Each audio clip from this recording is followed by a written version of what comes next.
আয় আয় আয় আয় শোনেন শোনেন দেশবাসী শোনেন দিয়া মন, জননেতা দেলোয়ার ভাইয়ের কর্ম ও জীবন, ফ্যাসিবাদ বিরোধী লড়ের জীবন্ত শহীদ, জুলাই বিপ্লবেরও তিনি বীর মুজাহিদ।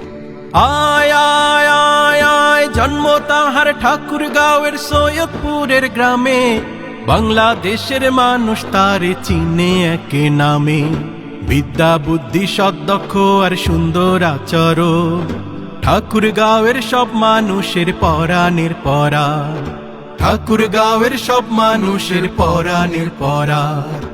এমন সোনার মানুষটারে হাসিনা সরকার বিনা দোষে বন্দি কইরা করলো অত্যাচার, 57 দিন রিমান্ড দিয়া কি নির্যাতন করে, 200-র অধিক মিথ্যা মামলায় ফাঁসাইল তারে।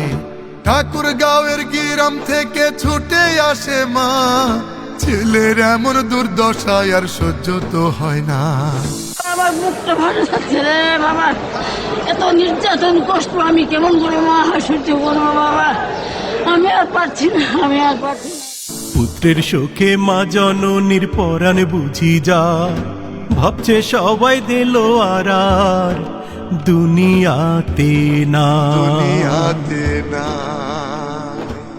আয় আয় আয় আয় সেই দিলো আর পাইলো এবার নমিনেশন ভাই, দাড়ি পাল্লা প্রতীক নিয়ে করিবে লড়াই, ঠাকুরগাঁওয়ের যারা আছে ভোটার ভাই ও বোন, সকলের কাছে একটা করি নিবেদন, দুর্নীতি দুঃশাসন মুক্ত সমাজ যদি চাও, দেলোয়ার ভাইয়ের দাড়ি পাল্লা আপন করে না।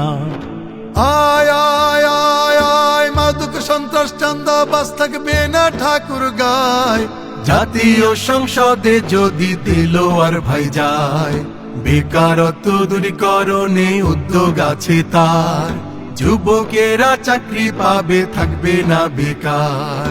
মৌলিক যে দাবিগুলো রয়েছে এই দাবিগুলোর মধ্যে অন্যতম দাবি হলো, অন্যতম স্বপ্ন হলো, অন্যতম পরিকল্পনা হলো এই ঠাকুরগাঁও একটি আধুনিক মেডিকেল কলেজ হাসপাতাল প্রতিষ্ঠিত করা।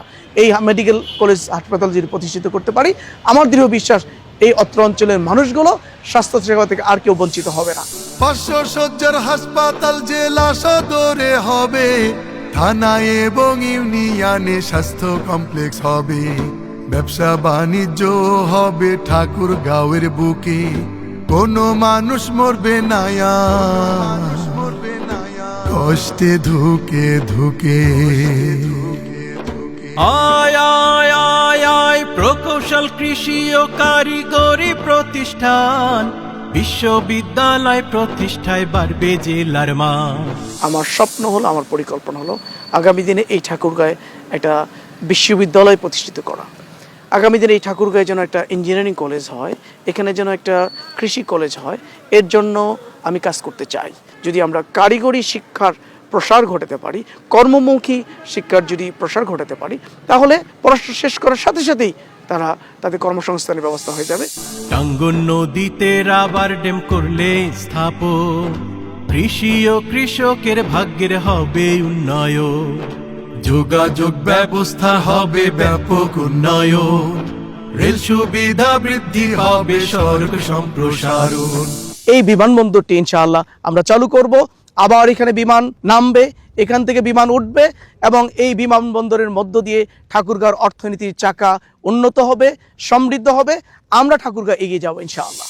বন্ধ বিমান বন্দর আবার চালু হবে ভাই, বন্ধ বিমান বন্দর আবার চালু হবে ভাই, শহরের জলাবদ্ধতা দূর করিতে চাই, মেধাবী ও দরিদ্ররা পড়াশোনার জন্য স্কলারশিপ পাইলে ওরা সবাই হবে ধন্য, মা ও শিশুর জন্য থাকবে বিশেষ আয়োজন, আরে মা ও শিশুর জন্য থাকবে বিশেষ আয়োজন, নারী উদ্যোক্তাদের দেবে ঋণ প্রশিক্ষণ, অনগ্রসর গোষ্ঠীর জন্য থাকবে সুবিধা, ভিন্ন ধর্মী নাগরিকের থাকবে নিরাপত্তা, বিনামূল্যে প্রাথমিক শিক্ষা ও স্বাস্থ্য সেবা, ইনশাআল্লাহ সবাই পাবে, বৈষম্য হবে না, এসো সবাই দিলো আর ভাইয়ের পক্ষে এক হও, সবাই মিলে গর্ব ভালোবাসার ঠাকুর গাও,